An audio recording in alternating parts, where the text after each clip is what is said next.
ईरानी delegation ने लेकिन general Munir से कहा है कि अमेरिका शुरू से ही धोखा देता आया है। आज सुबह आसिम मुनीर से मुलाकात की थी ईरानी डेलीगेशन से, उसके बाद प्रधानमंत्री शहबाज शरीफ से भी मुलाकात की है। लेकिन ईरानी डेलीगेशन का यही कहना था कि अमेरिका उन्हें हमेशा धोखा देता आया है, इसलिए उन्हें अमेरिका पर भरोसा नहीं है। तो अमेरिका पर ईरान को भरोसा नहीं है, तो इसकी वजह क्या है, कहा क्या गया है और इसके मायने क्या है, समझिए। अब्बास अरागची ने कहा है कि वार्ता में अमेरिका पर हमें विश्वास नहीं है, अमेरिकी धोखे की वजह से विश्वास। UEM जयपुर एक आदर्श लक्ष्य है। भावी छात्रों के लिए अच्छी नौकरी, भविष्य के लिए तैयार कौशल के साथ अच्छी शिक्षा। खो दिया है ईरान ने अमेरिका पर। अमेरिका शुरू से ही ईरान को धोखा दे रहा है। अविश्वास क्यों है ये भी समझिए, क्यों कह रहे हैं अरागची। अब तक ईरान और अमेरिका में 3 बार बातचीत हो चुकी है। बातचीत के तुरंत बाद 28 फरवरी को ईरान पर हमला कर दिया गया, तब जबकि ये कहा गया, ऐसी जानकारी निकलकर सामने आई कि किसी तरह की सहमति बन रही थी, बहुत हद तक सहमति बन गई थी, उसके बावजूद हमला कर दिया गया। 40 दिनों तक अमेरिका और ईरान के बीच भीषण युद्ध चला है। उसके बाद ये स्थिति पैदा हुई है कि सीजफायर का ऐलान किया गया है। इसके मायने क्या हैं वो भी समझिए। अमेरिका पर समझौते के लिए दबाव बनाना, क्या इसका मकसद है, ये कहकर कि भाई आप पर विश्वास ही नहीं है। मध्यस्थ को गारंटर के रूप में आगे करना भी क्या एक अहम स्ट्रैटेजी ईरान की हो सकती है, यानी वो चाहे कि जो मध्यस्थ है वो गारंटर की भूमिका भी निभाए। एक और बड़ी खबर आपको बता दें, अमेरिका ईरान वार्ता पर ईरान ने एक और बड़ा बयान दिया। सीधी बैठक नहीं होगी तो वार्ता टूट जाएगी, यानी सीधी बैठक ही होनी चाहिए।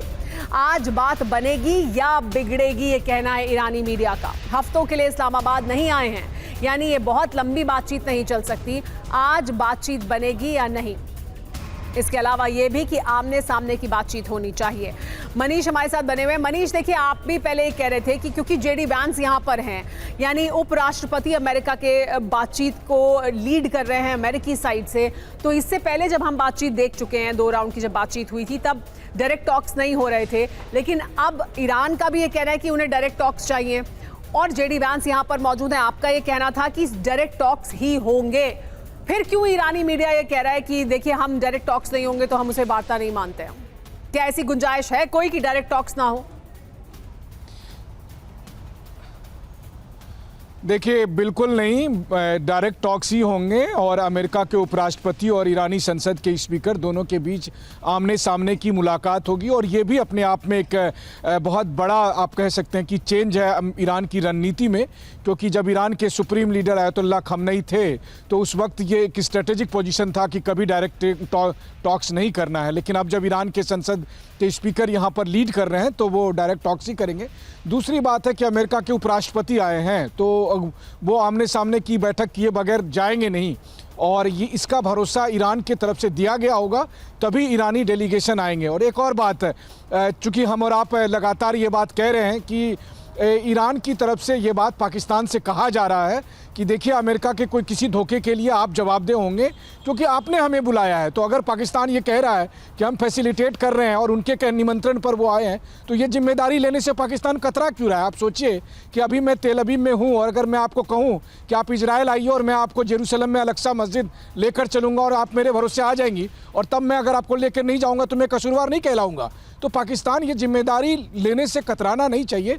यही बात ईरान की तरफ से कहा जा रहा है और ये बात TV9 ईरान के उन लोगों के हवाले से कह रहा है जो कि इस डेलीगेशन में आए हैं, जो कि इस्लामाबाद में मौजूद हैं और जिन्होंने सार्वजनिक तौर पर ये बात कही है कि पाकिस्तान को ये कहा जा रहा है कि आप अपनी रिस्पॉन्सिबिलिटी ओन करिए, आपने हमें बुलवाया है कि अमेरिका के साथ बातचीत करेंगे, तो अगर अमेरिका ने धोखा दिया तो फिर आप भी इसके लिए जिम्मेदार कहलाएंगे। पथिकृत भी हमारे साथ पाकिस्तान पर इस बात का भी भारी दबाव है। इस पर राय ले लेते हैं। पथिकृत, इससे पहले भी बातचीत हो चुकी है, जैसा कि फखर यूसुफजई कह रहे हैं कि ओमान ने भी मध्यस्थता की है, बाकी देश भी मध्यस्थता कर चुके हैं, तो क्या पाकिस्तान से ये उम्मीद करना कि वो गारंटर बने, ये इस वक्त क्यों बात की जा रही है? या पाकिस्तान गारंटर बन सकता है क्या? पाकिस्तान, देखिए पाकिस्तान को क्रिटिसाइज तो करना अलग चीज होता है, लेकिन पाकिस्तान के लिमिटेशन है यहाँ। पाकिस्तान ये मीडिएशन इसलिए कर रहा है क्योंकि अमेरिका ने उसको बोला तुम्हें करना पड़ेगा। अमेरिका में जाहिर है, अमेरिका में ईरान के लोग जाके बात नहीं करेंगे, बाकी जितने सारे मिडिल ईस्टर्न देश है उसको ईरान वैसे ही बॉम्ब मार रहा है, इजराइल जाके बात हो नहीं सकता, तो पाकिस्तान ही एक बचा जहाँ पे बात होगी। दूसरी चीज है, पाकिस्तान को अमेरिका को खुश रखना है क्योंकि IMF और वर्ल्ड बैंक का लोन का इशू है, ईरान के साथ जंग होता है तो पाकिस्तान के अंदर जो सेक्टेरियन वायलेंस शिया सुन्नी वाला उसके ऊपर इम्पैक्ट होता है। ये पाकिस्तान का इनफॉर्मल इकोनॉमी ईरान के ऊपर डिपेंड करता है, बहुत चीज स्मगलिंग होता है। पथिकृत, जो हम समझना चाहते हैं वो ये कि इसका फॉल आउट पाकिस्तान के लिए क्या हो सकता है, नेगेटिव फॉल आउट क्या हो सकता है? नहीं, पाकिस्तान यहाँ पे साइड प्लेयर है, पाकिस्तान को यहाँ पे कुछ करके भी फायदा नहीं है। ईरान का प्रॉब्लम पाकिस्तान नहीं है, किसी के ऊपर तो ब्लेम डालना है तो वो बोलेगा पाकिस्तान जिम्मेदार है। पाकिस्तान यहाँ पे क्या करेगा? एक तो पहली चीज मैं बताऊं जिसके ऊपर कोई बात नहीं कर रहा है, जब तक ईरान डायरेक्टली इजराइल से बात नहीं करेगा ये मसला हल नहीं होगा, क्योंकि अमेरिका यहाँ पे जब भी सीज फायर की बात होती है तो इजराइल अटैक जो लेबनान में किया ये पाकिस्तान को पता नहीं था, अमेरिका को पता नहीं था ये करेगा, और हिजबुल्लाह को कभी भी ईरान छोड़ेगा नहीं, मतलब उनका हाथ नहीं छोड़ेगा। तो जब तक वो हिजबुल्लाह से किनारा नहीं करेगा मसले का हल होगा ही नहीं। इजराइल बम्बिंग करना बंद नहीं करेगा। लेकिन पथिकृत, वो तो अभी नहीं संभव दिखाई देता ना, दोनों तरफ से, ईरान और इजराइल दोनों तरफ से नहीं दिखाई देता कि वो आमने सामने आएंगे। ये जंग बंद नहीं होने वाला, ये जंग बंद नहीं होने वाला, किसी न किसी रूप में जंग रहेगी और ये तनाव बना रहेगा।